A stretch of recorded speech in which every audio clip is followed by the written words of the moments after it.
Hello everyone, good evening. I'm Asha from Brighter Education Group.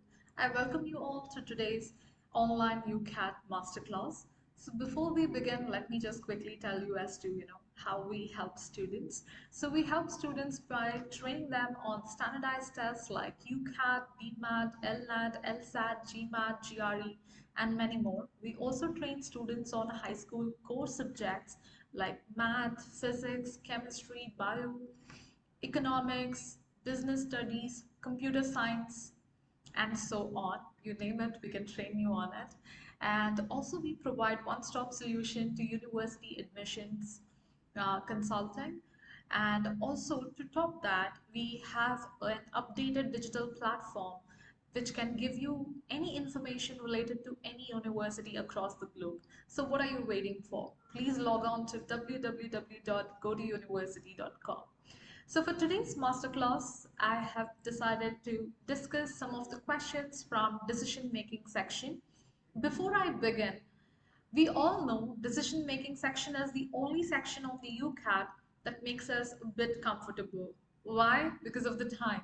You have 29 questions to be answered in 31 minutes. That's approximately per minute per question. And this is the only section that gives you that kind of time. If you look at any other section, you understand it's going to be less than 40 seconds or 40 seconds, isn't it? So decision making is one of the sections that I recommend that you practice rigorously and try to get your score up to 850 and above.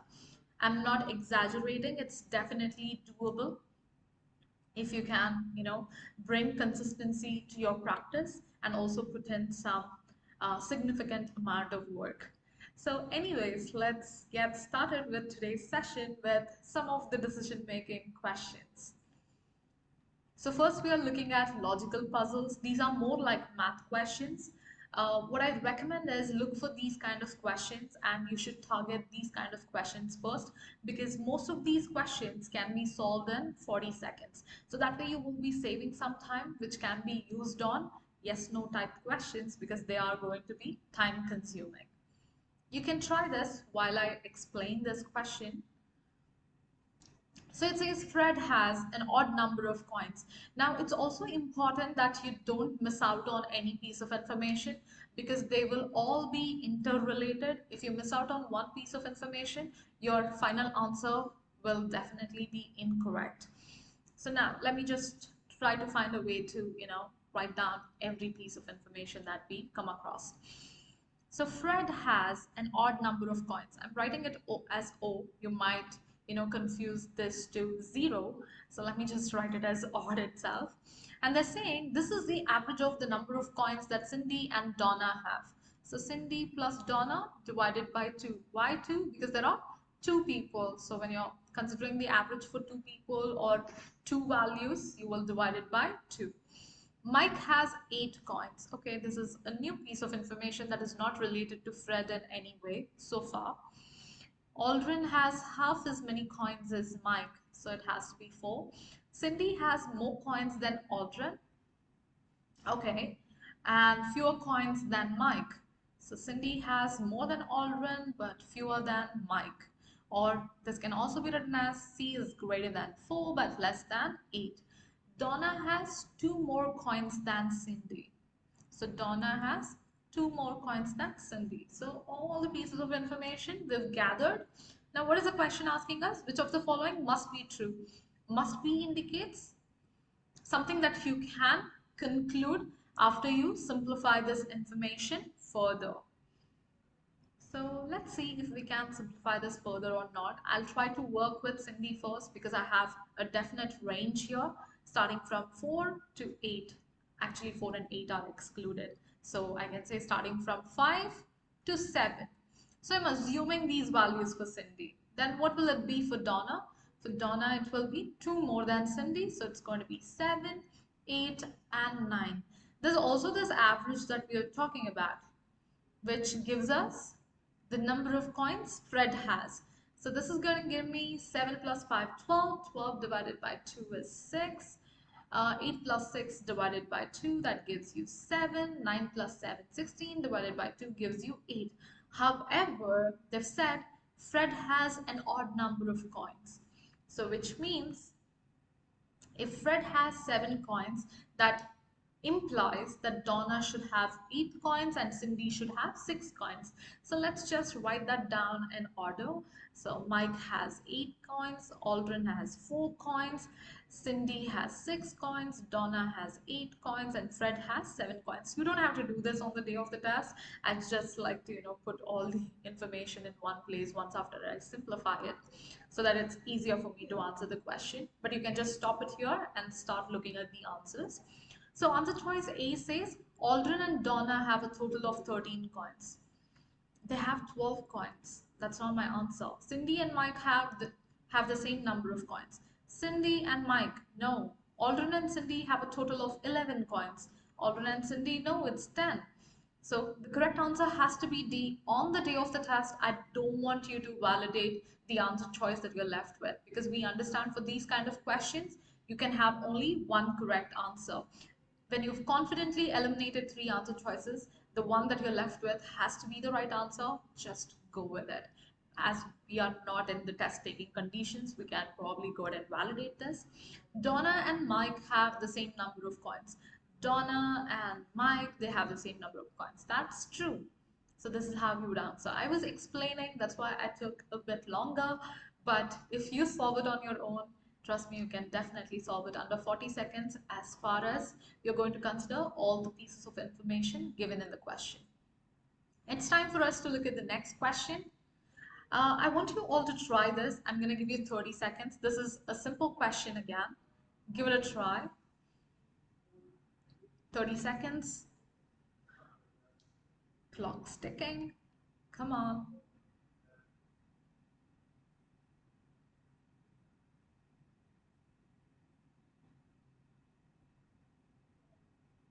Quick, quick, quick. If you do get an answer, please put it in the chat box or in the Q&A section. Time's almost up. So let's try this. I'm gonna write down the information, and also the best way to solve logical puzzle questions is to form a table. Now again, not always it is possible to form a table, but wherever it's possible, draw a table and write it down. It's easier to understand. So here we understand that talking about 4 schools, so I will consider those 4 schools to be the titles of the rows, KL and N. And then they're also talking about boys and girls, so boys and girls, and also they're telling us about the number of students in each of these schools. So school L, 18 members, all right, is twice the size of K, so which means K should have 9 members, 3 times the size of M, so which means M should have 6, 3 times the size of N as well, so it should have 6 as well. Okay, now I'm going to use different colors. I have this option of choosing different colors. On the day of the test, you will not have the option, but it's okay. Just for us to, understand right now, I'm using a different color. So here, what does it say?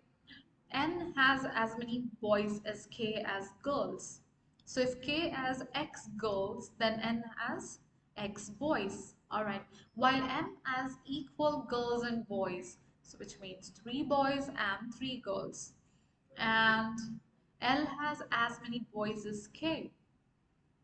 Okay, so if this is Y, this will be Y as well. There are 6 girls from N in the orchestra. Okay, 6 girls from N. So which means number of boys must be 0. So if X is 0, Y is 9. So here if Y is 9, number of girls in school L will be 9 as well. So what is the question asking us to find? The number of same-sex schools. So what we understand here is K is boys schools. In L, you see both boys and girls, so that must be co-ed. M has boys and girls again, and N has only girls. Therefore, we have 2 schools that come under the same-sex schools. That's all. See, it's all about organizing the data. If you organize the data really well, there's no way you're going to go wrong. Next question can overwhelm us a bit, but if you can set this up properly, there's no way you're going to go wrong on such questions.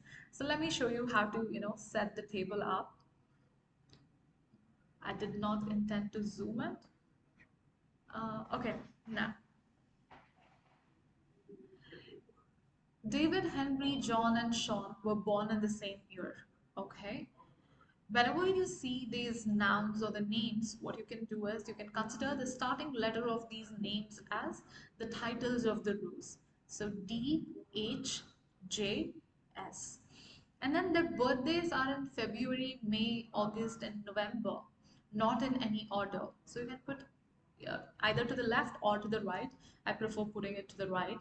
So February, May, August, November. And Bakery A has made them kiwi, chocolate, pineapple, and strawberry birthday cakes. Again, not in any order. Okay, now we're done with setting up the table. Now we have to fill in the information just to make it more, visual. I'm going to use different colors for different pieces of information. So here it says Sean was born before David. If Sean was born before David, there's no way Sean could have born in the month of November. And again, there's no way David could be born in the month of February. And then Henry was not born in either August or November. Okay, August and November are eliminated from Henry's birth months. All right, the next piece here. Henry did not eat the kiwi flavored cake. Okay, so which means in a way he doesn't like, so maybe he did not have kiwi cake for his birthday as well. That was served at this best friend's birthday. All right, so green color is gone. Now moving on to the next color. Sean bought a chocolate cake for this friend's birthday, which is celebrated in November. So I understand chocolate can be linked to November, but we don't know who that is. But Sean bought this cake, so we understand it was not for Sean's birthday. All right, and the next part, John was the eldest. So if John is the eldest, we understand he should be born in the month of February. So let me just cross everything else in that particular column and row. Now, if you observe carefully, you understand that David was born in the month of November because in that column, Henry, John, and Sean are eliminated. So I can eliminate this. So I understand Henry should be born in the month of May. So I can eliminate this. So we understand Sean was born in the month of August. Apart from that, what else do we understand? The person who was born in the month of November had a chocolate cake for the birthday, right? So chocolate cake will go along with David for November. I can eliminate the rest here. Anything else that we understand? I think so far that is it. And then, mm, which is celebrated in, okay, sorry, it's the last statement. John was the eldest and he bought his own birthday cake from Bakery A. Okay, John bought his own birthday cake. It was either pineapple or strawberry. So if it was either pineapple or strawberry, definitely it was not kiwi for his birthday. So if it was not kiwi for his birthday, we understand for Sean's birthday it was kiwi. This is how much I could fill the table. Now, again, don't force yourself to fill the table completely, all right? So now, how much ever you can fill based on the information given, you just go with that. Now, and also there's one more point that you will have to keep in mind. Always there will be enough information to answer the question that is being asked. So you don't have to try and complete the puzzle. So now what is the question here? Whose birthday cake flavor was definitely be identified? Let's try and understand that. So I'm only going to observe the flavor. So here under chocolate we have a tick, and for whose birthday was it? For David's birthday. So David should be there in my answer choices. So three answer choices have David. So I can eliminate A. And then let's look at the next bit. Okay, we see kiwi. So which means Sean's birthday cake can also be found. So Sean should be there in the answer choices. So that happens only in D. Therefore, the correct answer is answer choice D. Looks like somebody has a question here. Hi, this is decision making. And this comes under logical puzzles. Decision making has 6 types of questions: syllogisms, logical puzzles, assumptions, and then you have probabilistic reasoning, interpretation questions, and Venn diagrams. So this comes under decision making, logical puzzles. And also, I'm not saying you should form this table for each and every question. Not really. Again, it depends on your understanding. Sometimes you will have only 2, 3 statements which you can easily understand. When you can do that, don't draw the table. When it gets really confusing with too many pieces of information, that's when I recommend that you form a table. I hope this is helpful. Let's look at the next question. So the next question is actually based on probability, and of late I've been like really surprised that most of the students do go wrong on these kind of questions. Not because they don't know how to solve it, it's just that they don't really, pay attention to the question. I recommend you give this a try. You have 30 seconds. After that, we can discuss.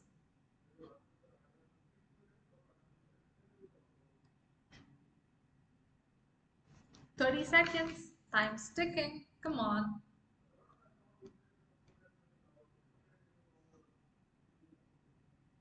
Let's see who's going to give out the answer.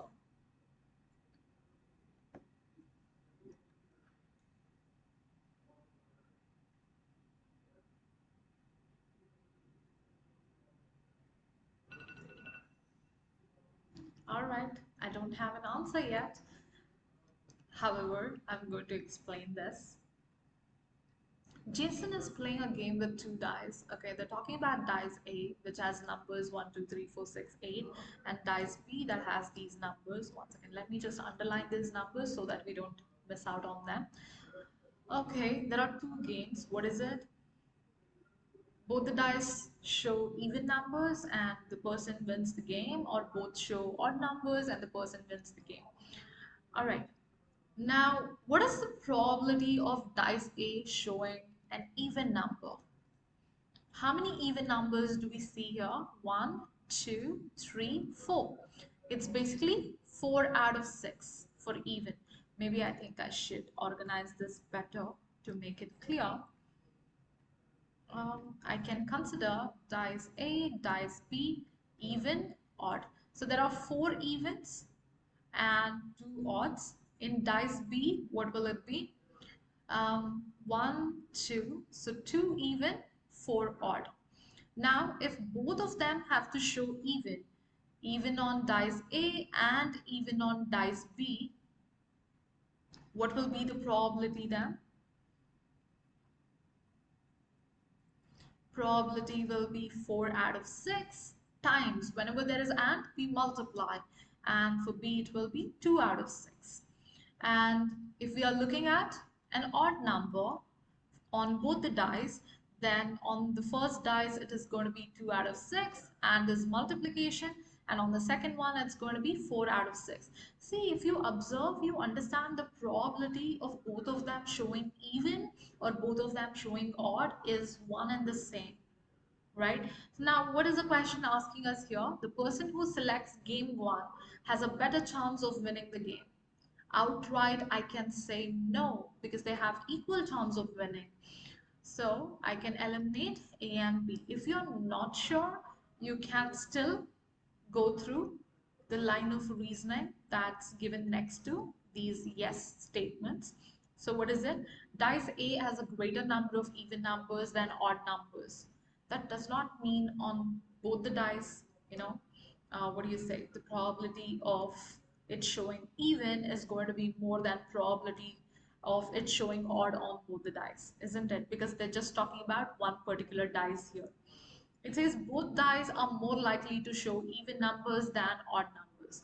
This will be true if they both have more even numbers, but both of them do not have more even numbers.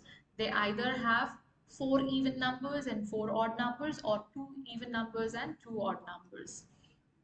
So A and B are eliminated. Let's look at C. A person has the same chance of winning irrespective of the game they select. This is what we derived. So C should be the right answer. Look at D. It says the person who selects game 2 has a higher chance of winning. That's not true. See, for these kind of questions, especially when you derive that the probability is the same, you need not go through all the lines of reasoning, or you need not go through all the answer choices. Just look for an answer choice that explains what you've derived. Only if you're not sure of what you've derived, then you will have to go over all the answer choices.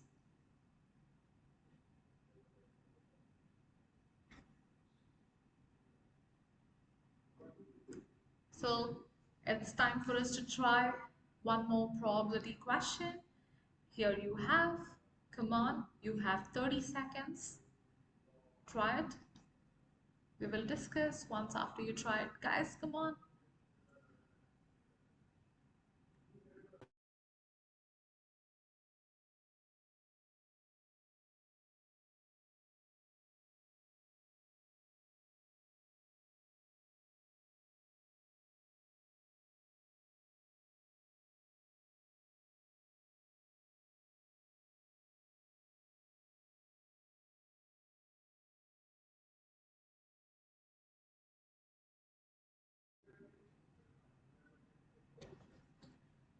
All right.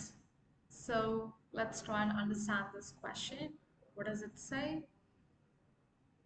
In a hospitality company that runs a resort, employees are allocated leave per month.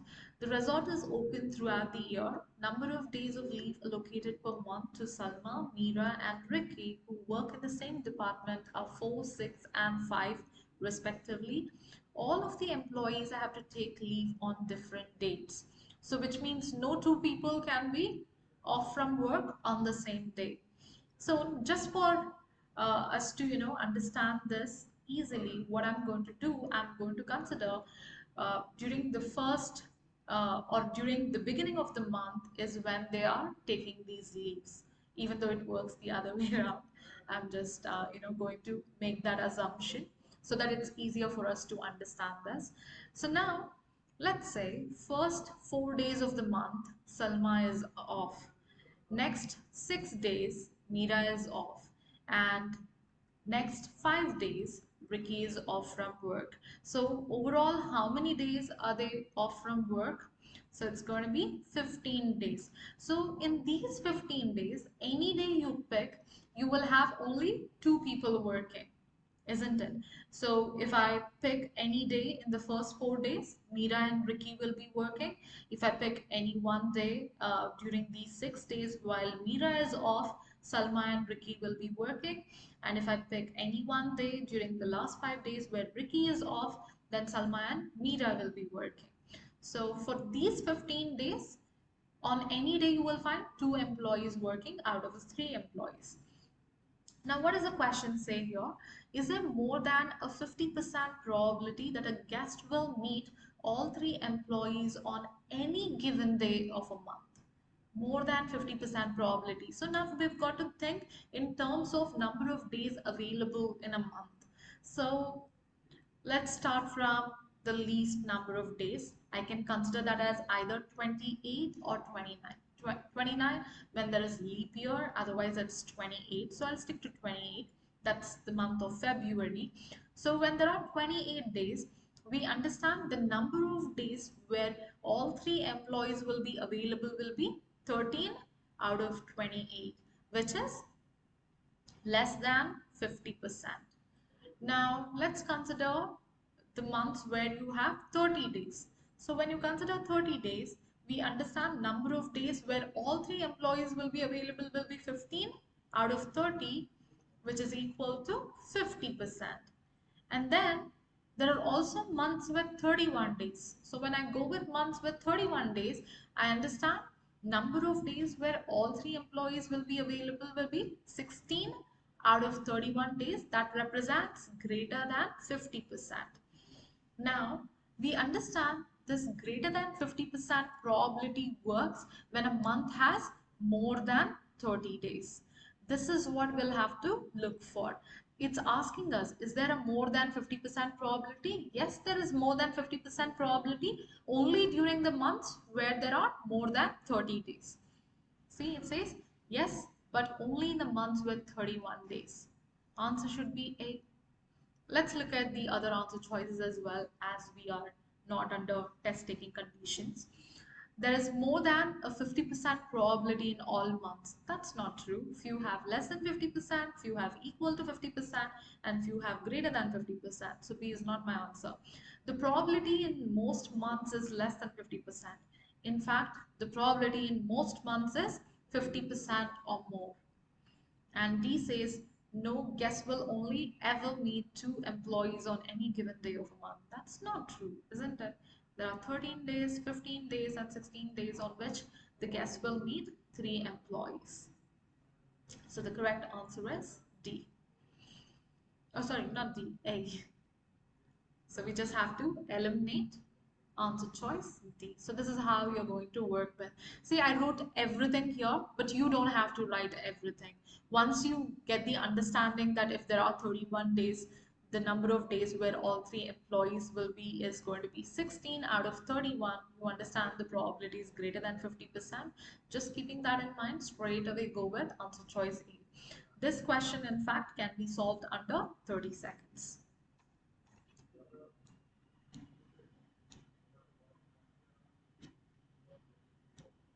Now let's try a question that is based on syllogisms. What are syllogisms? So if I tell you all fruits, all apples are fruits and all fruits are vegetables, what is it that you can conclude? You can conclude that all apples are vegetables. See, again, don't try to take the literal sense out of the statements that I just gave you. We always say there are two worlds. One is the real world and the other one is the UCAT world. So don't bring in the information that you have about the real world into the UCAT world. So whatever is defined in the UCAT world, you just stick to that, and based on that, you answer questions. So here we have a question. It's a very simple one. If you understand these statements really well, you can get all of these statements right. So I want you all to take 30 seconds and try this question. Come on, give this a try.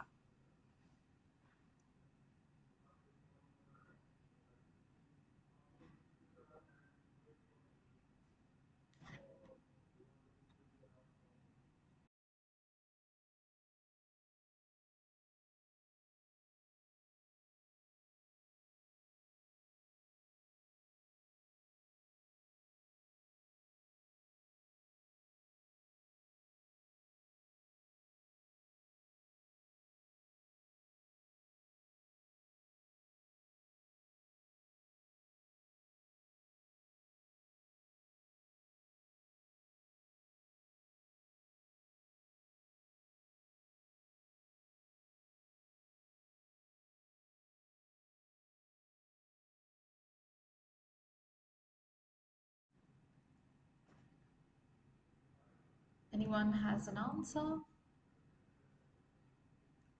Okay, let me just show you a way to answer such questions.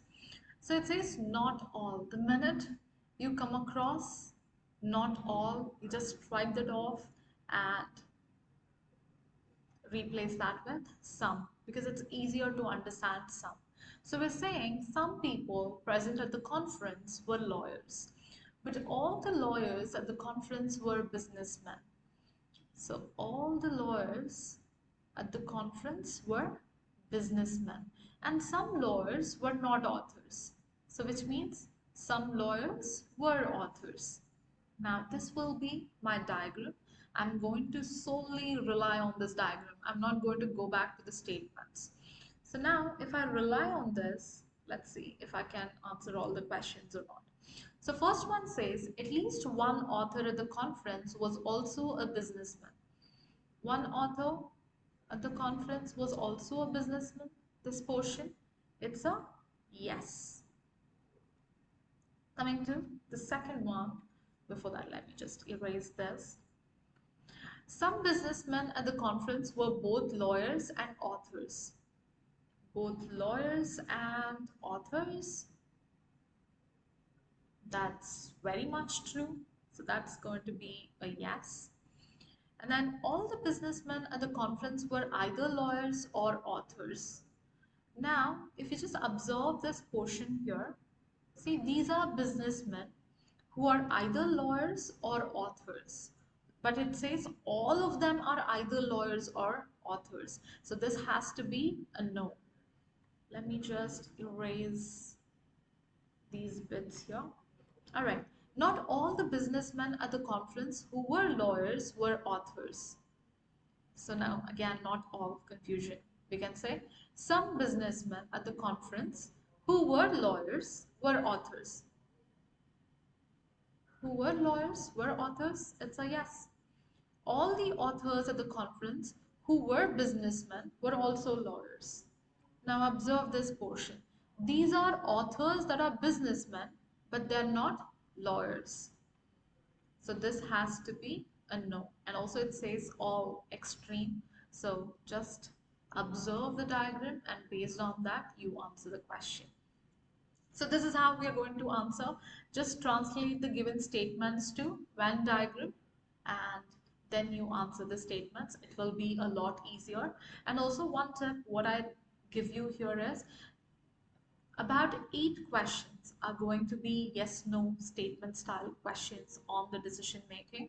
I recommend if it is a simple one like this, then you try and answer the question then and there. If it is not simple, if you see that there are like 3 to 4 statements and they're like confusing or they've used sophisticated words, looks intimidating, then what I recommend is you just flag the question and come back to that question towards the end, because initially itself if you try to solve it, it will definitely consume a lot of your time and you may not have enough time to look at the other questions towards the end. Always give yourself an opportunity to go over all the questions that are there within the section and then come back to the ones that challenged you in the first go. So always, strategize and improvise your strategy. You don't have to stick to one strategy. From test to test, write down what worked for you, what did not work for you, and based on the consistency of key points that are working for you, you stick to that. And on the day of the test, try to recreate that for yourself so that you see the best result. All right, these are the questions that I wanted to discuss with you all today. So now if you have any questions, related to your preparation, you can just let me know. I'll be more than happy to, answer your questions.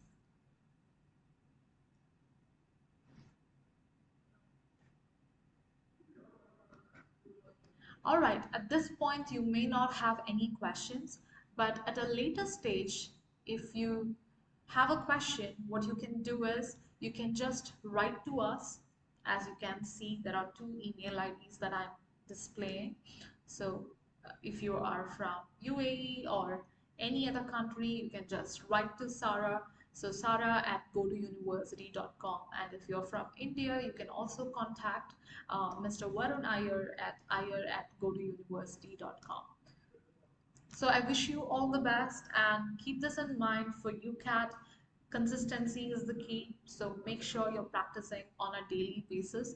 You don't have to practice for 6 to 8 hours a day, but consistent practice for 2 to 3 hours a day should, give you good results. So make sure to practice, and in case you have any questions, feel free to write to us. We will be more than happy to assist you. All the best. Good luck.